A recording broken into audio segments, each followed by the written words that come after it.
1.49 billion people. When I say 1.49 billion people to all of you, what does that mean? Maybe a small country, maybe a large organization, maybe a monstrous company, who knows? Nope, it's actually the active number of Facebook users today. Facebook is such a social and interactive platform that most of us don't even realize how many people in the world are actually on it. What's also interesting is how advertisers use Facebook. Facebook to advertisers is merely data points so that they can target their products towards the certain type of people that they want. And frankly, I don't believe that that's what Facebook is all about. So we can all agree that online advertising is relatively creepy, especially on sites like Facebook and other social media.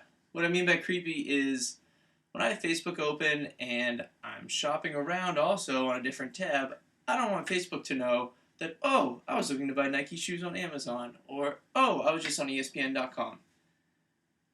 That's super creepy and uncomfortable for all of us, and I feel like we should have the right to know what they're doing, how they're tracking us, and what they're using it for. So some things that online advertisers can get from you, strictly from Facebook and other social media sites, are your gender, your birthday, your friends, your family. They can even tell where you are, and they can even tell what you look like by your profile pictures. So my recommendation is that Facebook should value its users as people and not just as data points for advertisers. So the way Facebook works is that it tracks you via cookies, and they kind of get you with their terms and conditions. The cookies is the tracking part that I talked about, like going on Amazon, and their terms and conditions are just extremely poorly worded, and it's written in legal language where they don't exactly tell you what they're taking from you and where they're taking it. What I would like to propose is that Facebook spells out what they're taking from us and put it in clean language so that the 1.49 billion people out there, every single one of them can understand it. Every single one of them can know what they're putting out there and what they're giving to advertisers. Another thing, advertisers, although they can buy this data from Facebook and other media sites, they can find this research on their own. They can do case studies, they can do focus groups, they can take surveys. They can get this own data without paying for it. It's just a matter of that it's so easy that they're obviously going to pay for it.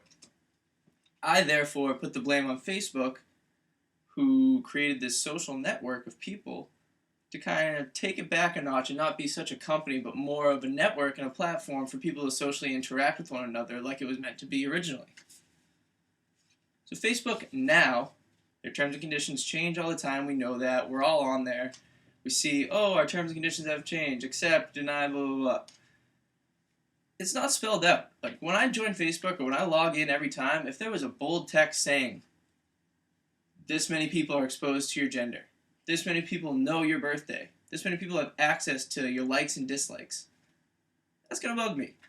I'd also like to be able to opt out. So if Facebook created an opting out of data or an opting out of statistics setting, I feel like that would be great for both users and companies, because it would encourage companies to stop using Facebook strictly for data and to try and build their campaigns around online presences, but try and go out there themselves and find the data. There are research agencies, there are places like Nielsen that get and gather all these data from people who want to participate.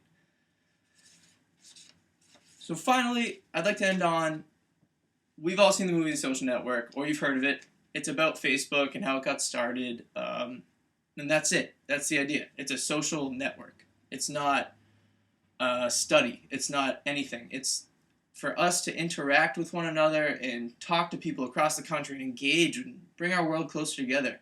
It's not for companies to utilize our thoughts and likes and dislikes to their advantage to target us and deceive us into their products. Me personally, I hate being followed around. I don't think anybody wants to be followed around without knowing, feel like that somebody's over your shoulder. It's just not cool. And I really think that Facebook, being a social platform, allowing for all these people to come together, is such a great idea. ethically, they should really think about it and make the decision whether they want their users to be people or if they want their people to be data points. I don't think it's a middle ground. I think the people should be able to decide, and advertisers should start pulling their own data from their own research. Thank you for your time, and if you have any questions or concerns, please feel free to let me know. Thank you.